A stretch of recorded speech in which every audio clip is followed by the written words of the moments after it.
예수 우리들의 밝은 빛, 은혜와 긍휼을 베푸시는 주,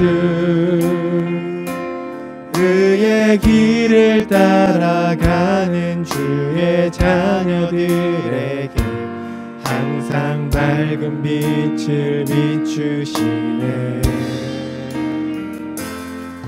그는 구원의 주 하나님, 공의로 세상을 다스리시네.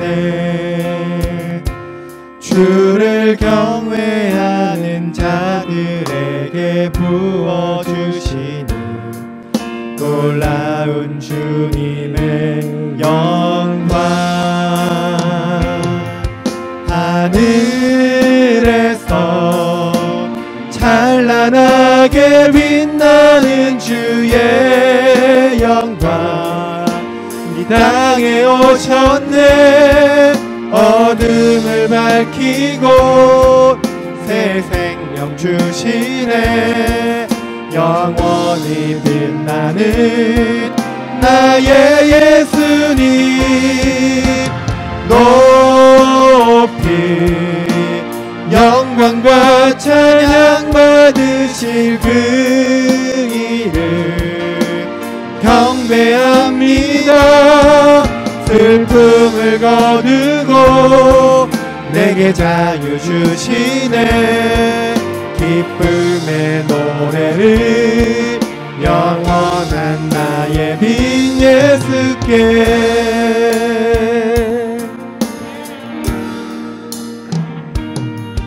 예수 우리들의 밝은 빛, 은혜와 긍휼을 베푸시는 주, 그의 길을 따라가는 주의 자녀들에게 항상 밝은 빛을 비추시네. 그는 구원의 주 하나님, 공의로 세상을 다스리시네.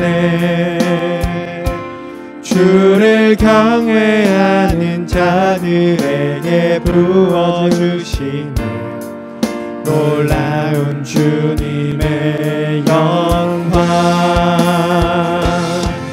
하늘에서 찬란하게 빛나는 주의 영광, 이 땅에 오셨네. 어둠을 밝히고 새 생명 주시네. 영원히 빛나는 나의 예수님, 높이 영광과 찬양 받으실 그 이름 경배합니다.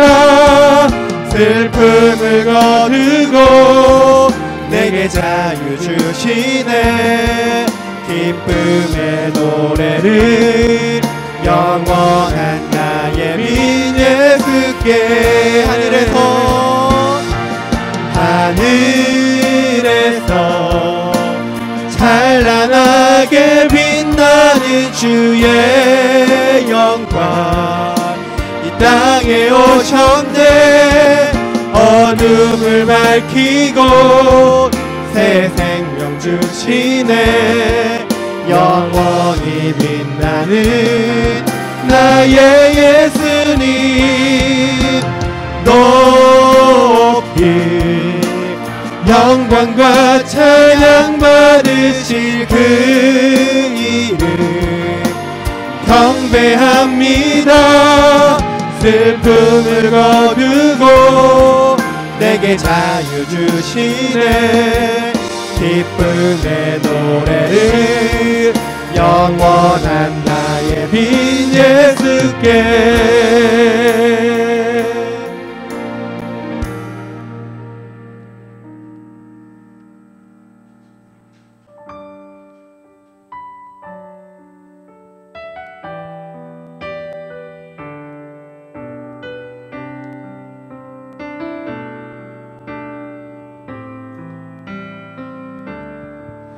당신은 시간을 뚫고 이 땅 가운데 오셨네.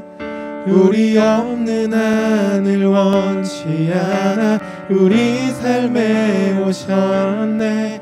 자신의 평안 버리고 우리에게 평안 주셨네.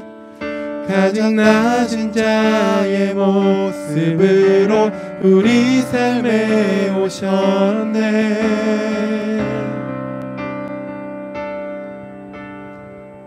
하나님 우리와 영원히 함께 하시네.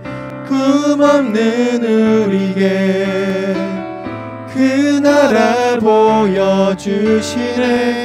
연약한 자들의 친구가 되어주시고 힘없는 우리의 인생을 위로하시네.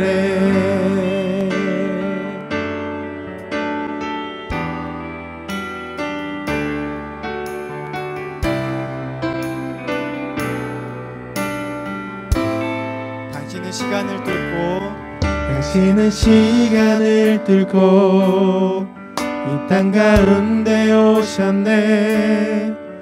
우리 없는 하늘 원치 않아 우리 삶에 오셨네.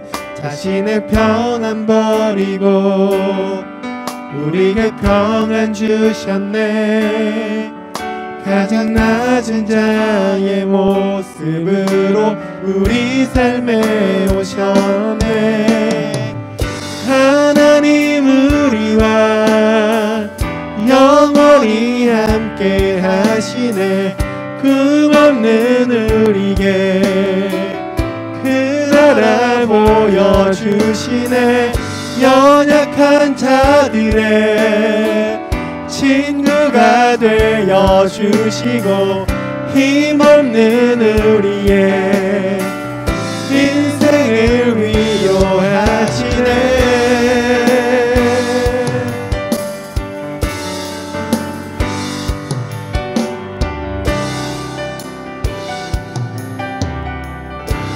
예수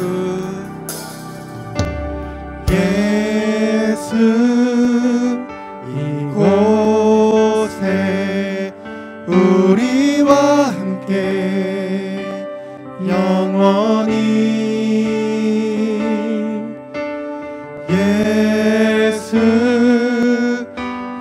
이곳에 우리와 함께 영원히. 예수 이곳에 우리와 함께 영원히. 예수 이곳에 우리와 함께 영원히. 예수 이곳에 예수 이곳에 우리와 함께 영원히. 우리 마지막으로 찬양합니다. 예수 이곳에. 예수 이곳에 우리와 함께 영원히. 하나님 우리와 함께 하십니다. 하나님 우리와 영원히 함께 하시네. 꿈없는 우리에게 그 나라 보여주시네. 연약한 자들의 친구가 되어주시고 힘없는 우리의 인생을 위로하시네. 하나님 우리와 영원히 함께 하시네. 꿈없는 우리에게 그 나라 보여주시네.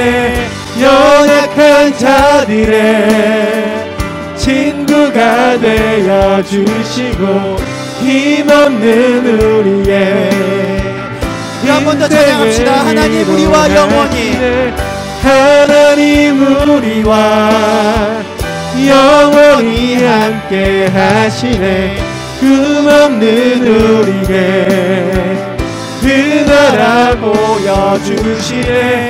연약한 자들의 친구가 되어주시고 힘없는 우리의 인생을 위로하시네. 네, 오늘 코로나 상황으로 어려운 시기지만은 하나님께서 또 귀한 강사 목사님을 보내주셨습니다. 아세아 연합신학교 기독교 교육학과 교수이시고 작년에도 또 오셔서 말씀을 전해주셨는데요. 오늘도 큰 은혜를 기대하며 강사 목사님을 모시도록 하겠습니다.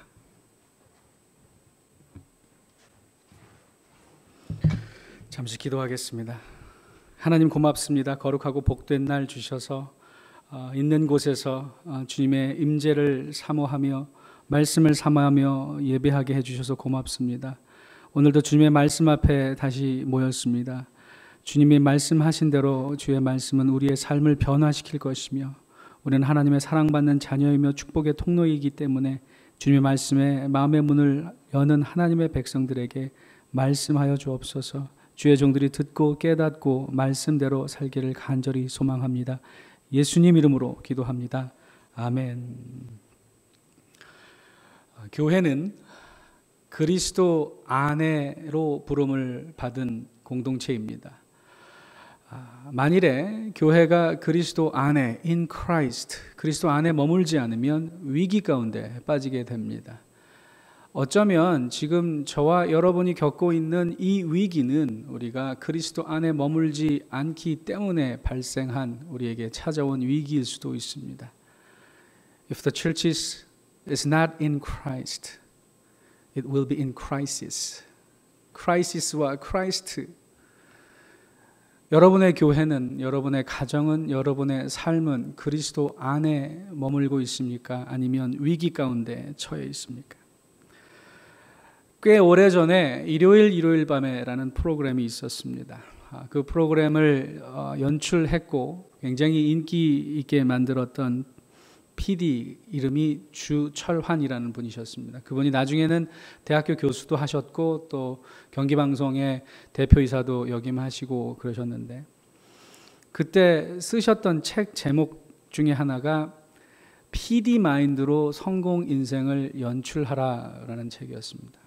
저는 그때 청년 사역을 하고 있었기 때문에 어떻게 하면 청년들이 정말 성공하는 인생을 살 수 있을 것인가 막 고민하고 있을 때, 또 저는 목회자로서 목회자가 가져야 하는 마인드 중에 하나가 뭐 예배도 기획하고 그러니까 좀 PD처럼 PD 마인드를 갖는 게 좋겠다라고 착각하고 그 책을 열심히 읽었던 때가 있었습니다. 그 책에서 세 가지 요소를, 성공하는 인생, 이 땅에서 성공하는 인생을 위해서 꼭 필요한 세 가지 요소가 있다고 이야기합니다. 그것이 뜻과 땀과 때라고 하는 겁니다. 그러면서 그렇게 얘기합니다. 뜻만 품고 땀을 흘리지 않으면 몽상가라고 부르고, 뜻도 없는데 땀만 흘리면 바보라고 부르고, 뜻도 없고 땀도 흘리지 않는 인간들은 불안당이라고 합니다. 불안당은 옛날에 뭐 넘버 3라는 영화에 그 나왔던 적이 있다는데, 안이불, 땀한, 무리당, 땀을 흘리지 않고 무리지어 다니는 인간들을 불안당이라고 부르죠. 또 다른 말로 건달이라고도 합니다. 건달이 그 깡패들, 조폭들을 표현하는 말이기도 하지만 원래 건달의 뜻은 말을 건자, 수건할 때 건자죠. 그리고 단일 달자, 땀 흘리지 않고 이렇게 어슬렁어슬렁 거리는 사람들을 건달이라고 그런답니다. 저는 신앙생활도 마찬가지인 것 같습니다. 뜻과 땀과 때가 우리의 신앙생활을 성공적으로 이끄는 요소라고 생각합니다. 오늘 함께 읽었었던 에베소서 1장에 보면 그 세 가지 요소들을 성경적인 표현이지만 그렇게 표현하고 있습니다. 하나님의 뜻, 그리고 하나님의 열심, 하나님의 땀이죠, 어떻게 보면. 그리고 하나님의 때.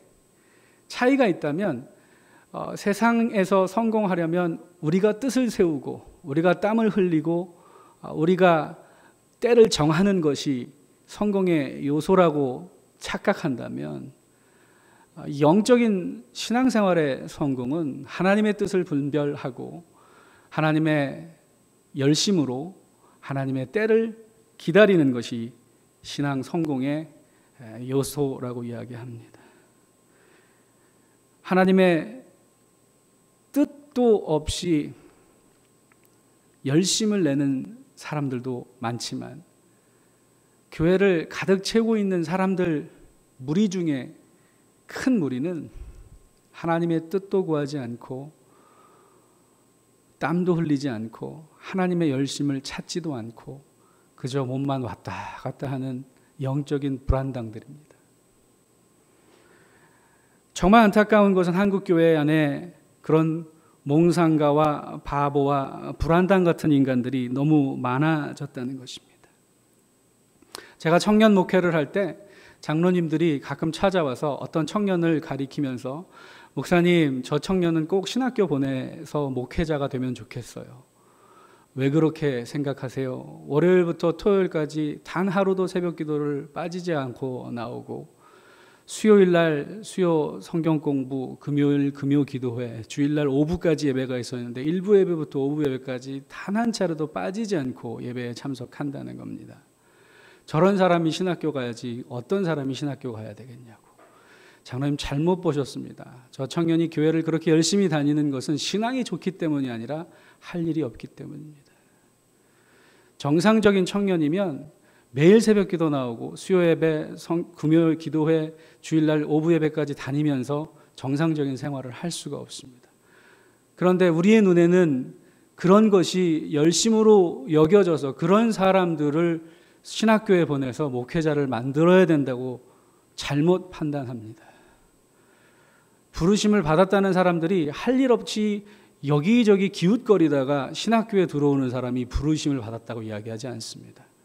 하나님의 부르심을 받았던 사람들의 공통적인 특징은 자기에게 주어진 일을 열심히 하고 있다가 하나님께서 찾아오셔서 하나님께서 하나님의 맡겨주신 사명을 소개하셨다는 것입니다.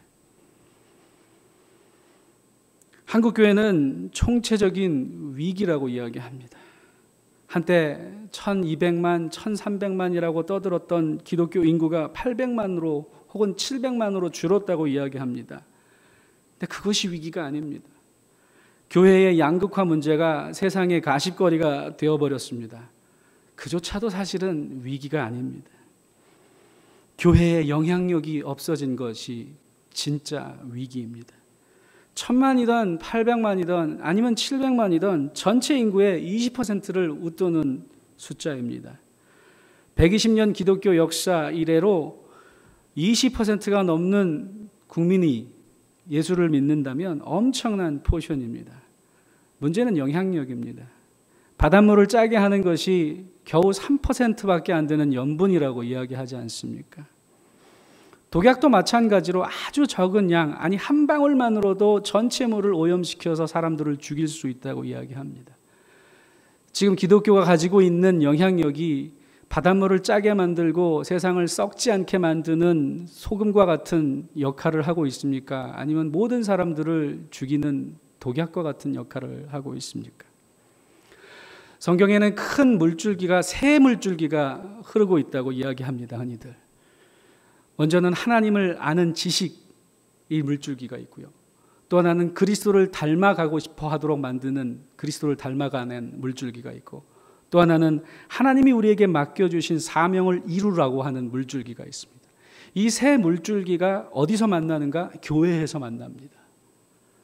우리가 예전에 어렸을 때 사회 시간이나 지리 시간에 배웠던 것처럼 물줄기가 흐르는 하역에 물줄기가 흐르다가 만나는 곳에서 평야가 이루어집니다. 물줄기가 어디에서 만나느냐에 따라서 평야가 되기도 하고 광야가 되기도 합니다. 여러분의 인생은 평야 같은 인생을 살고 있습니까? 아니면 광야 같은 인생을 살고 있습니까? 우리가 물줄기를 잡지 못하면 하나님의 모든 만물이 통일되는 이 교회라고 하는 물줄기가 만나는 곳에 우리가 머물지 않으면 우리의 인생은 광야 같은 인생을 살 수밖에 없다는 것입니다. 에베소서는 바울이 로마 감옥에 수감되어 있을 동안 썼던 4편의 편지 중 한 편입니다. 이 편지에는 그리스도 안에서 값없이 주신 신령한 축복과 교회를 향한 하나님의 기대와 꿈이 가득 담겨 있다고 이야기합니다.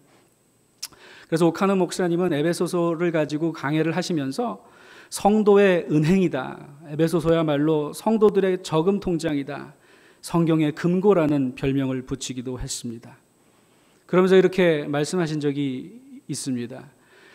어쩌면 교회가 에베소서를 잘 배우지 않았기 때문에 성도들이 아버지는 부자인데 자녀들은 영적으로 가난뱅이의 삶을 살게 만드는지도 모른다.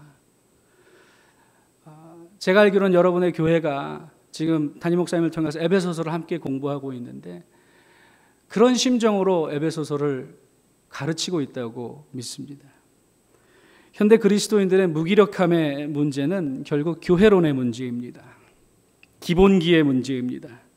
우리가 그렇게 보장되어 있는 영적인 풍요로움을 누리지 못하는 이유는 우리가 그리스도 안에 있다는 사실, 그 영적인 비밀을 제대로 알지 못하기 때문입니다. 에베소서에는 어떤 표현보다도 그리스도 안이라는 표현이 많이 나옵니다. 정말 많이 나옵니다. 에베소서를 통해서 하나님의 구원의 경륜과 비밀의 섭리와 그리스도의 몸으로서의 교회를 설명할 때 제일 많이 사용하는 단어가 그리스도 안, in Christ, 헬라어로는 en Christos라고 이야기하죠. 1장 1절을 한번 보시겠습니까? 하나님의 뜻으로 말미암아 그리스도 예수의 사도된 바울은 에베소에 있는 성도들과 그리스도 예수 안에 있는 신실한 자들에게 편지하노니.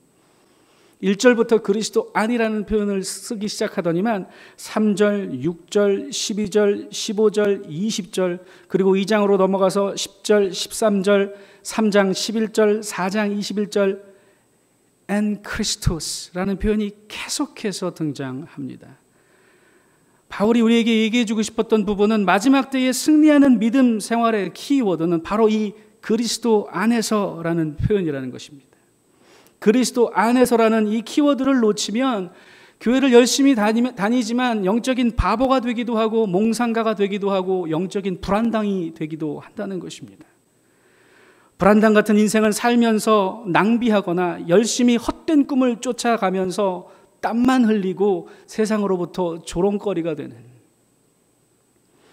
그리스도 안에 거하면 신령한 복을 누릴 수 있다고 이야기하는데 이 땅에서의 삶이 즐겁지 않을 때가 많습니다. 그리스도 안에 머물지 않기 때문입니다. 여러분 한번 물어보겠습니다. 예수 믿고 나서 삶이 갑자기 행복해졌다고 생각하십니까? 모든 게 즐겁습니까? 그렇지 않다면 여러분과 제 위치가 서 있는 곳이 그리스도 안에 발을 딛고 있는 것인지 아니면 세상 속에 위기 가운데 놓여 있는 것인지 점검해 봐야 한다는 것입니다. 이 땅에서 삶이 너무 편하고 좋으면 물론 천국을 바라보지 않기 때문에 그것도 문제가 있죠. 어쩌면 한국 교회가 특별히 막 눈에 보이는 건물이라든지 마치 이 땅에서 영원히 살 것처럼 막 우리들만의 궁전을 짓고 있는 이유 중에 하나가 천국에 대한 소망을 잃어버렸기 때문이라고 생각합니다. 그러나 반대로 이 땅에서 삶이 너무나도 힘들고 고통스러워서 날마다 천국 가고 싶다며 빨리 죽고 싶다고 되뇌이는 삶도 분명 건강한 그리스도인의 삶은 아닙니다. 말씀을 공부하고 묵상할 때마다 느끼는 것이지만 초대교회가 믿었던 예수님과 우리가 지금 믿고 있는 예수님이 같은 예수님인가라는 고민이 든 때가 있습니다. 왜냐하면 초대교회 사람들은 정말 소수였음에도 불구하고 세상에 영향력을 끼쳤고 사람들을 변화시키고 자기들이 있는 곳을 변화시켰습니다. 그런데 지금은 예수 믿는 숫자가 많고 교회가 6만 개가 넘다고 하지만 오히려 세상을 변화시키기는커녕 세상의 조롱거리가 되어버리고 말았습니다. 그리스도 안에 있으면 하늘의 신령한 복을 누린다라고 복을 얘기하면 또 기복신앙이라고 공격합니다. 왜냐하면 세상이 말하는 복과 우리가 말하는 복이 다르지 않다고 착각하기 때문입니다. 성경이 말하는 복과 세상이 말하는 복은 엄연히 다릅니다. 우리는 복을 생각하면 편리함과 편안함을 떠올립니다. 모든 것을 간편하게 만들어주고 간단하게 만들어주는 편리함이 복받은 것이라고 착각합니다. 현대인들은 그래서 불편한 것을 아주 싫어합니다. 예수 안에 있다는 것 사람들마저도 세상 사람들과 똑같이 그러한 복을, 편리함을 추구합니다. 세상의 복만을 추구하다 보니까 교회도 돈 좋아하고 권력 좋아하고 세상적인 명예 좋아하는 믿지 않는 사람들과 다를 것이 하나도 없어졌습니다. 세상이 교회를 욕하는 이유는 제가 지난번에도 말씀드렸던 것 같지만 우리가 못났기 때문이 아니라 자기들과 다르지 않기 때문에 교회를 조롱하고 욕하는 것입니다. 믿는 사람과 믿지 않는 사람의 차이가 없어졌습니다. 그래서 세상이 교회를 봐도 감동을 받질 않습니다. 왜 이런 일들이 생겼습니까? 그리스도 안에라는 생각이 없어졌기 때문입니다. 정체성의 위기입니다. 정체성을 자꾸 장소나 행위에서 찾으려고 합니다.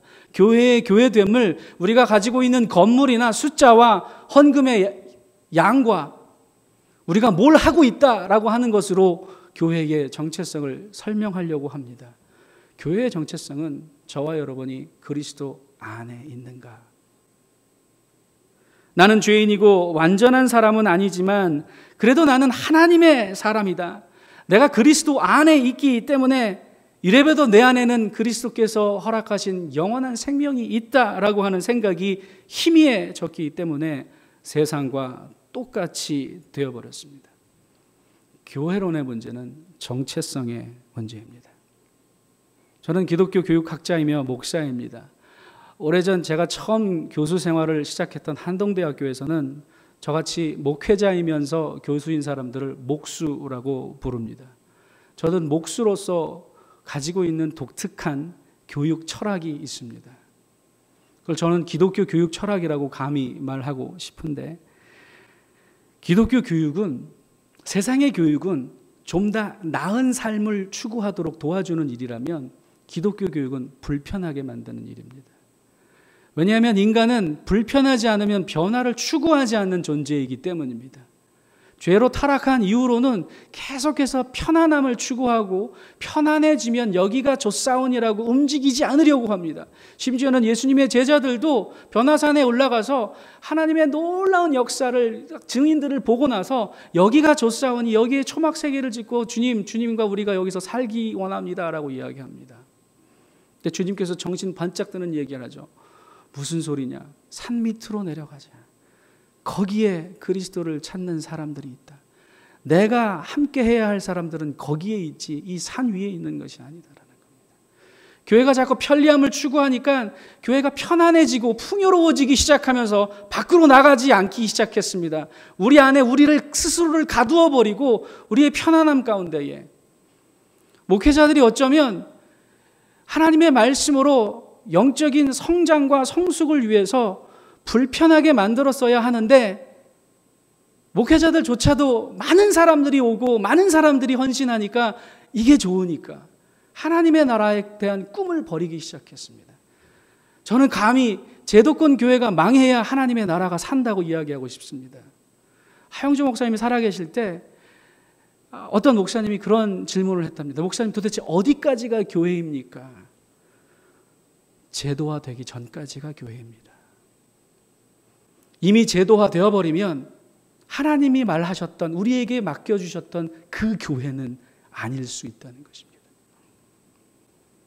저는 오늘 말씀을 통해서 여러분을 잠시 불편하게 만들려고 합니다.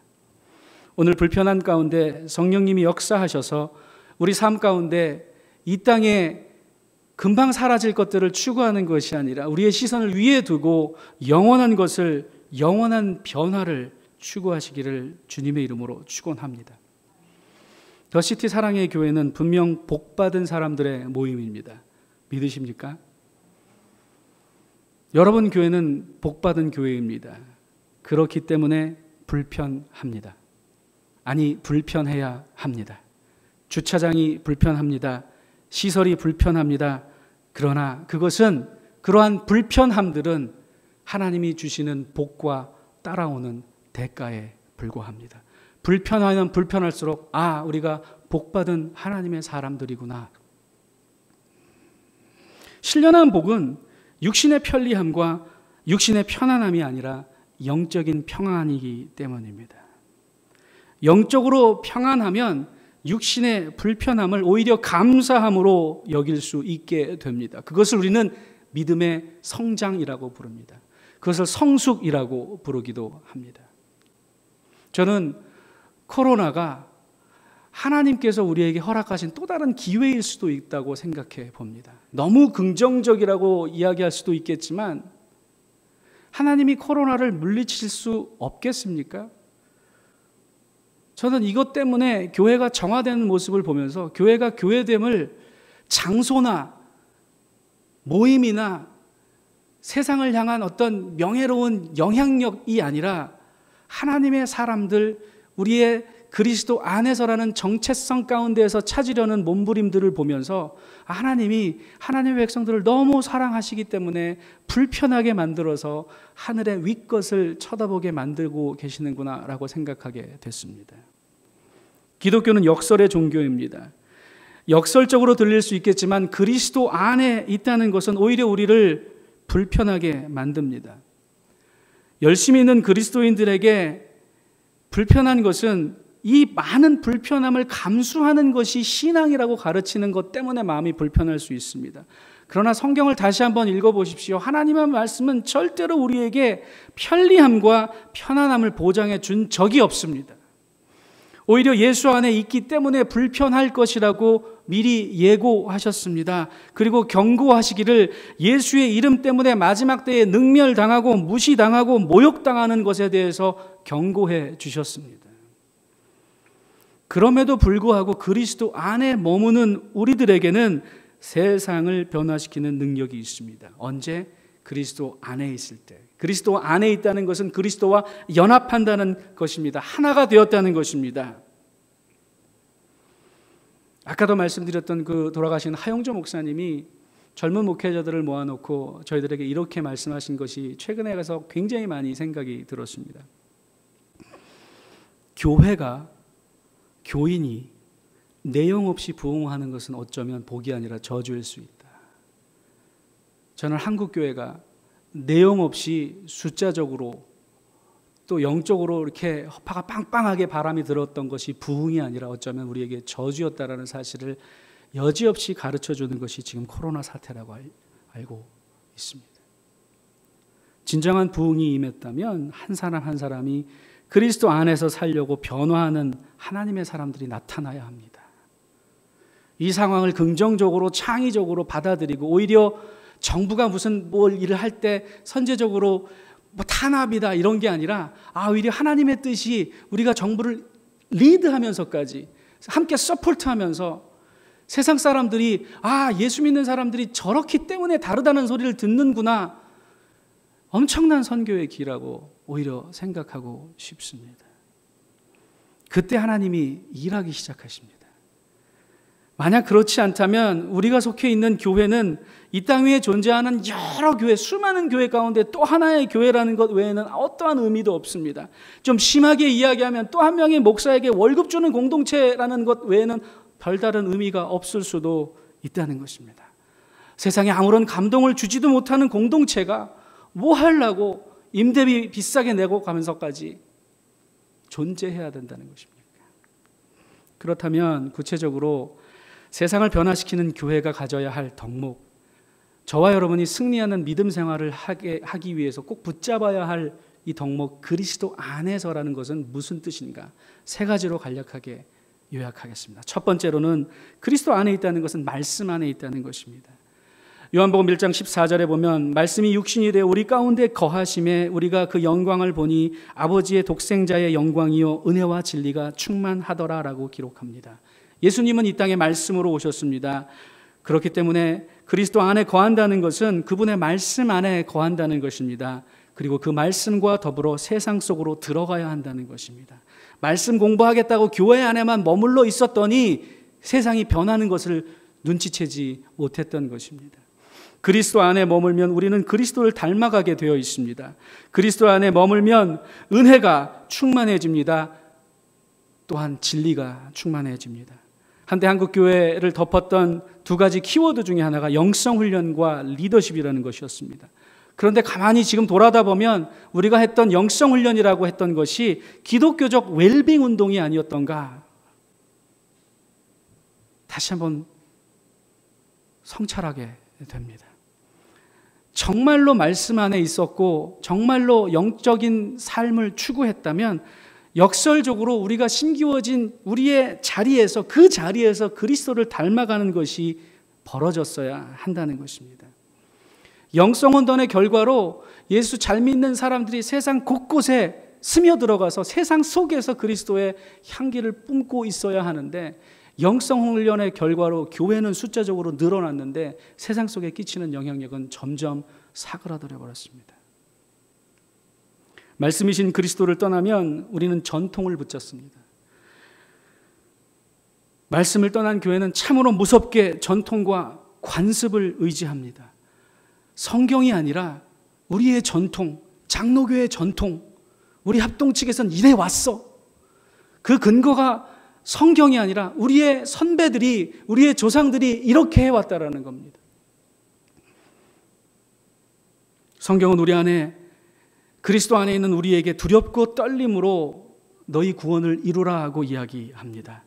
빌립보서 2장 12절 13절을 보십시오. 그러므로 나의 사랑하는 자들아, 너희가 나 있을 때뿐 아니라, 설교자가 있을 때, 지도자가 있을 때뿐 아니라 더욱 지금 나 없을 때에도 항상 복종하여 두렵고 떨림으로 너희 구원을 이루라.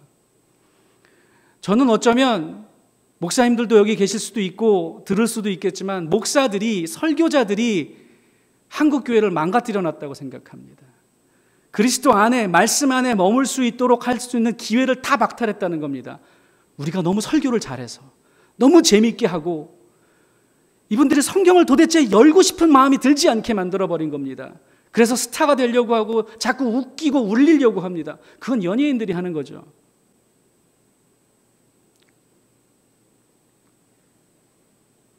그래서 우리가 없을 때, 설교자가 없을 때 더욱더 말씀을 가지고 워크아웃, 체육관에서 이 운동하는 걸 워크아웃이라고 영어로 표현합니다.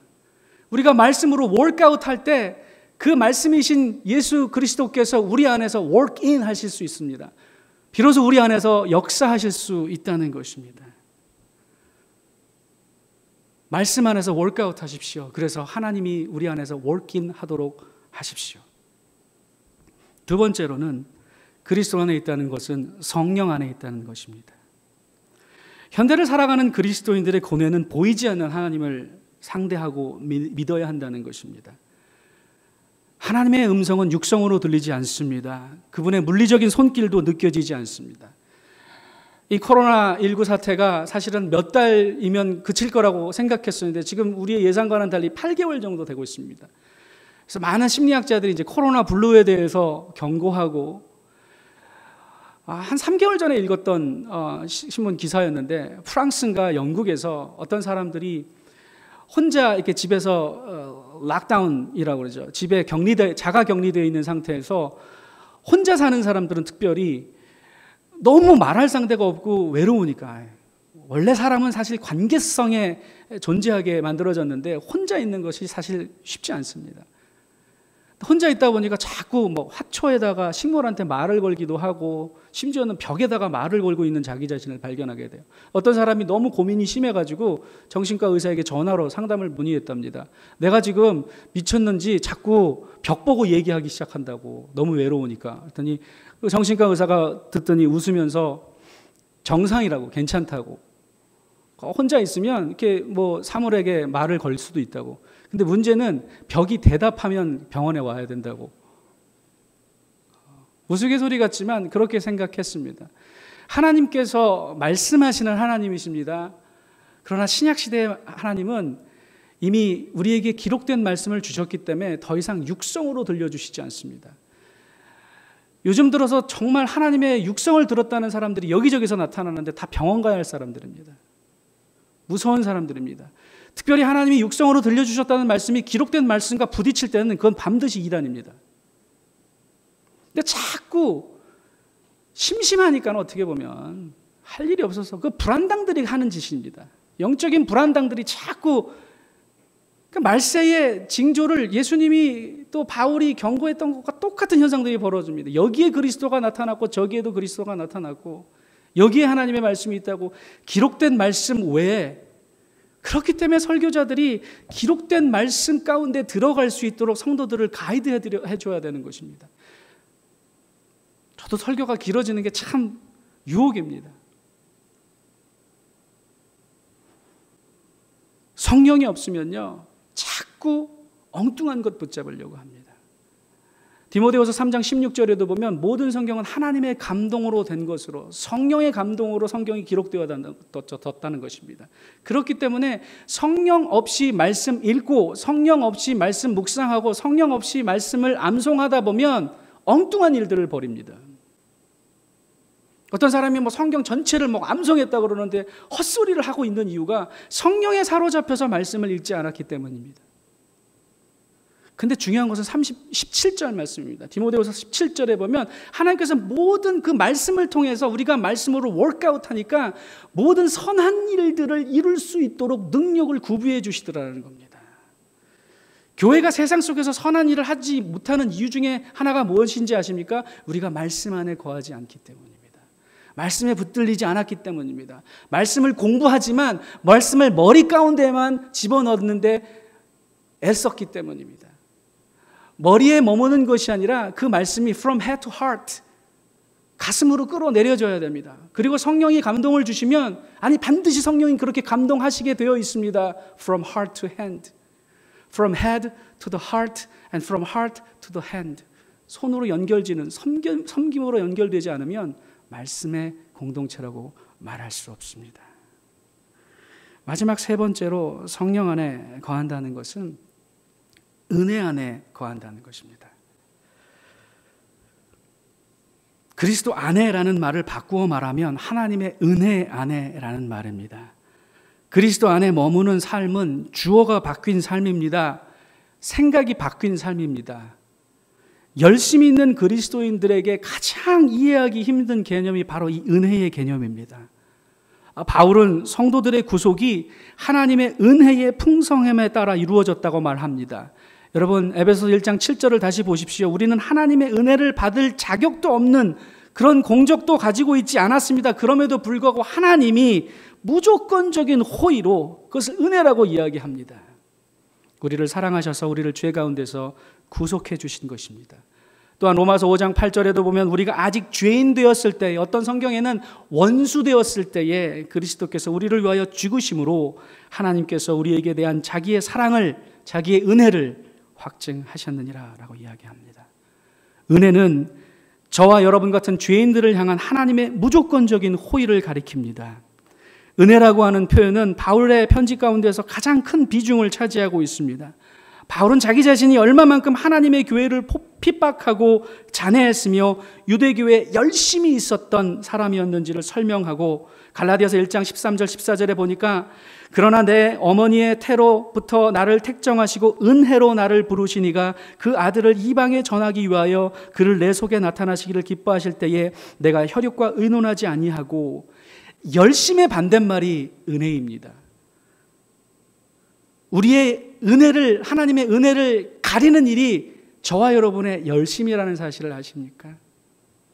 아담과 하와가 선악과를 따먹고 나서 범죄하여 타락한 이후로 우리는 싫던 좋던 날마다 생각의 싸움, 주어 바꾸기의 싸움을 벌이고 있습니다.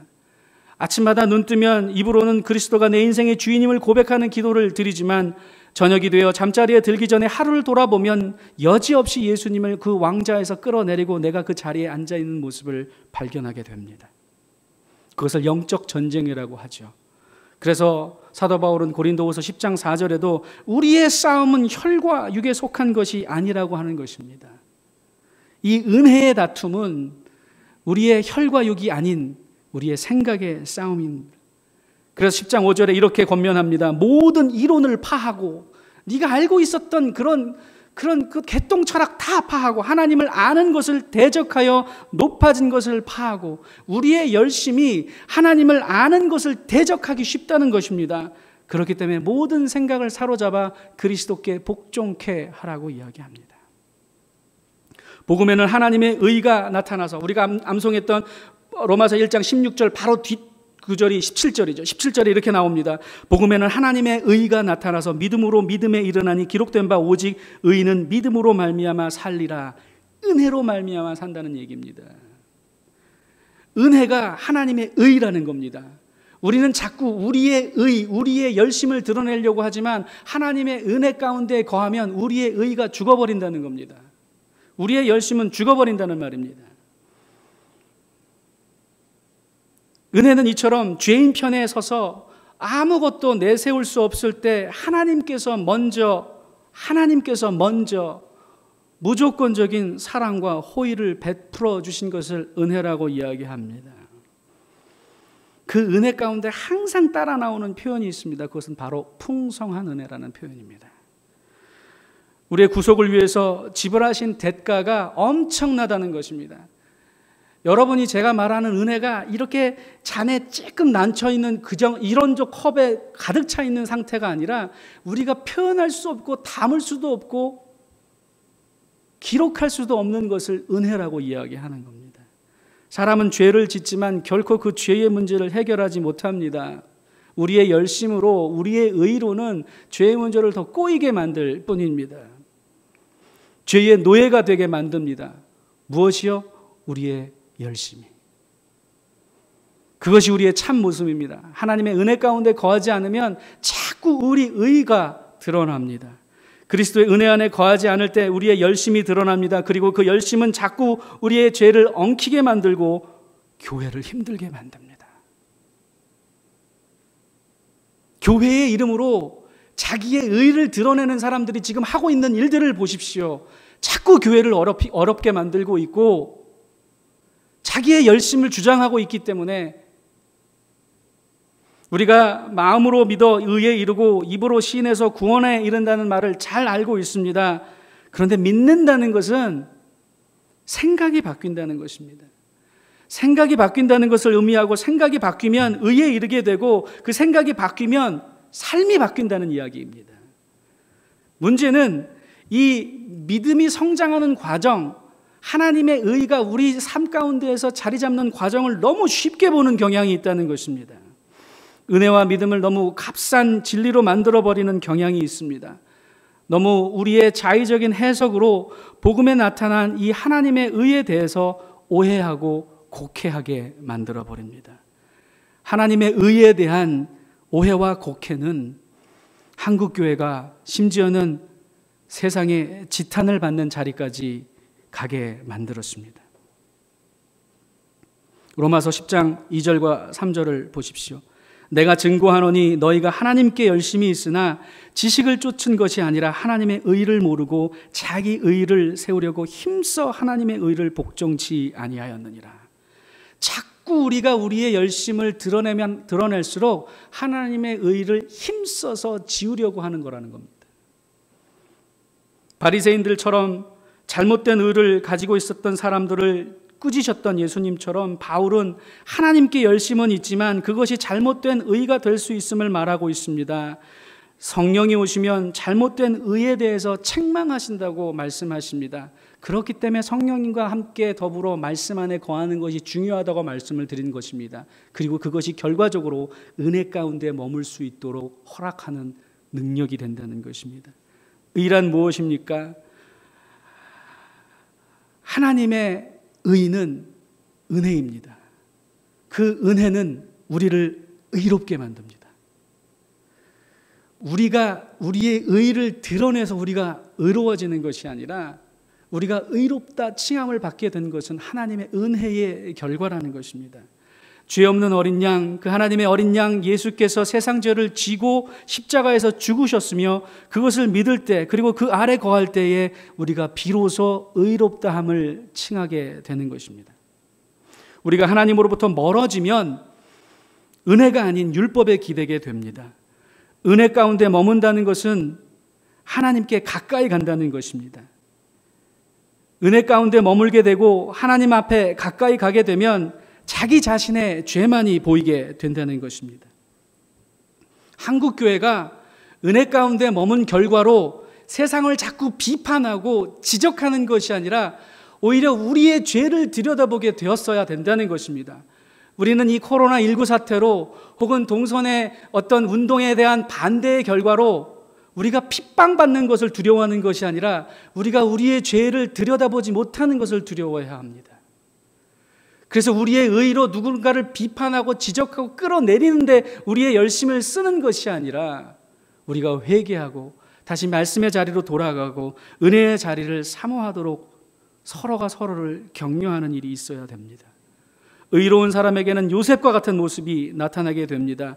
요셉은 왜 성경에 많이 기록되지도 않았는데 의로운 사람이라고 칭함을 받았는지 아십니까? 정원 가운데 마리아가 결혼도 하기 전에 잉태를 했다라는 사실을 알게 되었습니다. 요셉은 그 마리아가 성령으로 잉태된 것을 몰랐을 때도 그녀를 용서하고 조용히 그의 죄를 덮어주려고 했습니다. 자기의 의를 드러냈으면 돌로 쳐서 죽여 마땅한 것이지만 은혜를 가지고 그 죄를 덮으려고 했습니다. 심지어는 아직 성령의 능력으로 잉태된 것을 몰랐을 때에도. 그래서 그 요셉을 하나님께서 의롭다고 하시고 그의 손에 의탁해서 하나님의 아들 예수 그리스도를 양육하게 하셨습니다. 의로운 사람은 자기 자신의 죄를 바라보며 이웃의 죄에 대해서 관대해집니다. 잘못된 의가 자꾸 이웃들의 잘못을 들춰내는 것입니다. 이웃의 잘못을 들춰내고 있다면 여러분의 의가 드러나고 있고 하나님의 의뢰가 감추어지고 있다고 생각하시면 맞습니다. 나의 죄가 제들의 죄보다 큽니다. 내가 하나님께 1만 달란트를 빚졌습니다 하는 마음으로 살아가는 사람에게 하나님의 의가 나타나는 것입니다. 아담이 타락하자마자 하와의 벌거벗은 모습이 보이기 시작했습니다. 이웃의 벌거벗은 모습, 허물이 보이기 시작하면 바로 그때가 타락의 시작입니다. 은혜가 사라졌다는 이야기입니다. 우리의 이웃으로부터 허물이 보입니까? 지금 저와 여러분의 거리가 하나님으로부터 떨어져가고 멀어져가고 있다는 증거입니다. 함께 기도하기 원합니다. 하나님의 능력을 구하는데 자기 자신의 죄악을 들여다보고 근심하고 애통하지 않는다면 우리는 신비주의로 흘러갈 수밖에 없습니다. 교회가 신비주의로 흘러가는 이유가 바로 이 하나님의 은혜를 구하지 않기 때문입니다. 하나님께 가까이 가려는 열망이 없이 자기 자신의 죄악을 바라보는 근심 또한 문제이지만 잘못하면 또 율법주의로 흘러갑니다. 그래서 자꾸 뭔가 기준을 만들고 규칙을 만들고 그것으로 우리를 옥매려고 합니다. 지금은 기회입니다. 저는 위기는 위험한 기회라고 누가 하는 얘기를 들었는데 그렇게 동의하진 않지만 여러분들에게 우리가 지금 힘들다고 여겨지는 이 순간이 어쩌면 하나님이 우리에게 주신 또 한 번의 찬스라고 여길 수도 있다고 생각합니다. 하나님의 뜻이 여러분과 저의 바람이나 소원과 다를 수 있습니다. 우리의 뜻이 아닌 하나님의 뜻을 이루려고 하는 열망, 바로 그것이 하나님의 의가 나타나는 순간입니다. 이 시간 기도하실 때에 하나님, 우리가 그리스도 안에 다시 한번 뿌리를 내리는 기회로 조직이나 장소나 심지어는 그런 우리가 정한 때가 아니라 무소부재하신 하나님, 그 그리스도 안에 머물기를 애쓰는 공동체 되게 해주십시오. 그리스도 안에 거한다는 것은 말씀 안에 거하는 것입니다. 성령 안에 거한다는 것입니다. 그리고 은혜 안에 거한다는 것입니다. 이것은 교회라고 하는 건물이 없어도 조직이 없어도 얼마든지 우리가 함께 지금 할 수 있는 것입니다. 그것을 보시려고 어쩌면 하나님께서 우리를 흩으셨는지도 모릅니다. 우리가 흩어져 있는 그 자리에서 하나님의 임재를 구하고 하나님의 은혜를 구하고 하나님의 말씀을 구하며 하나님의 성령 충만함을 구하는 바로 그 순간이 지금부터 시작할 수 있도록 기도로 나아가겠습니다. 기도하겠습니다. 하나님 감사합니다. 우리가 하나님의 백성들과 함께 기도합니다. 먼저 회개하기 원합니다. 하나님, 복음에 나타난 하나님의 의를 내 뜻대로 해석하고 내 인생의 주어가 여전히 나의 열심과 열정으로 하나님의 자리를 빼앗았습니다. 주여 용서하여 주옵소서. 오 주여, 이 놀라운 하나님의 신령한 복을 놓치지 말고 누릴 수 있기를 간절히 소망합니다. 하나님, 더시티 사랑의 교회가 하나님의 말씀을 핵심 가치로 삼고 재정력이 튼튼하고 인원 동역이 확실한 교회가 아니라 정말로 말씀을 핵심으로 삼기 때문에 믿을 만한 교회가 되게 하여 주옵소서.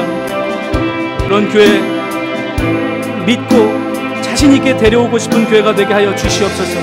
한 역사하여 주시기 간절히 소망합니다. 주님, 도와주시기 간절히 소망합니다. 아버지 하나님께서 도와주셨던 아버지 연락사를 이루어지는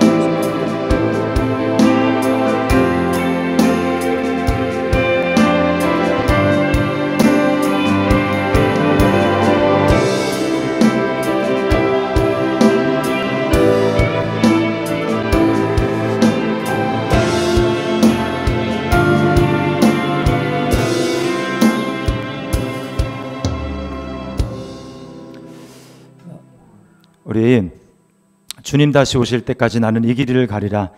우리 목사님이 그리스도 안에 있다라는 우리 정체성, 그것은 이 땅에서 편리함을 추구하는 삶이 아니라 오히려 불편함을 감수하며 인내하는 것이라고 말씀해 주셨습니다. 그것은 주님이 말씀하셨던 좁은 길을 가는 것이고 또 좁은 문으로 들어가는 것이라고 생각합니다. 그리스도 안에, 말씀 안에, 성령 안에, 은혜 안에. 주님, 제가 주님 앞에 서는 그날까지 그렇게 살아갈 수 있도록 인도하여 주옵소서. 우리 말씀을 다시 한번 기억하면서 시간이 좀 갔지만 우리 주님 다시 오실 때까지 찬양 우리 하나님 앞에 우리 믿음으로 고백했으면 좋겠습니다.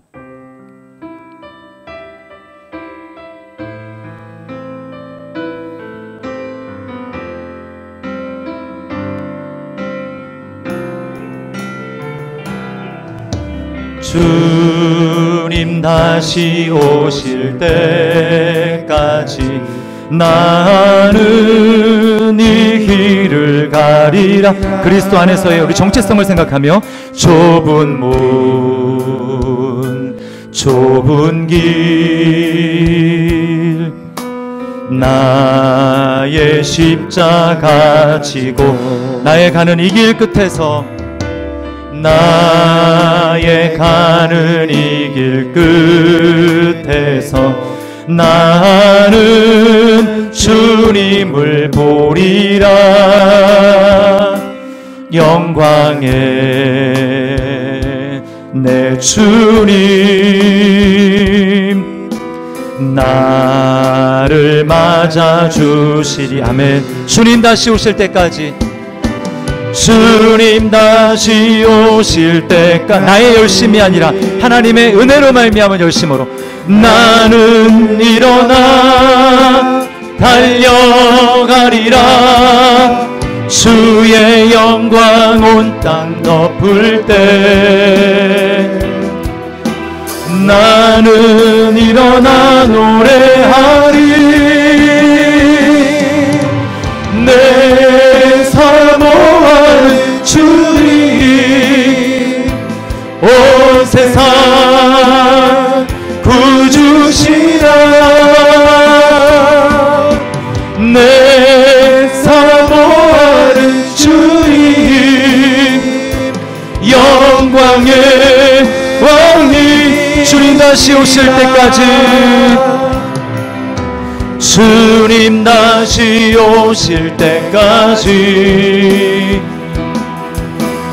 나는 일어나 달려 그리스도 안에서 달려가겠습니다. 주의 영광 온 땅 덮을 때 나는 일어나 노래하리. 내 사모하는 주님 온 세상 구주시라. 내 사모하는 주님 영광의 왕이, 영광의 왕이시라. 영광의 왕이, 영광의 왕이시라. 영광의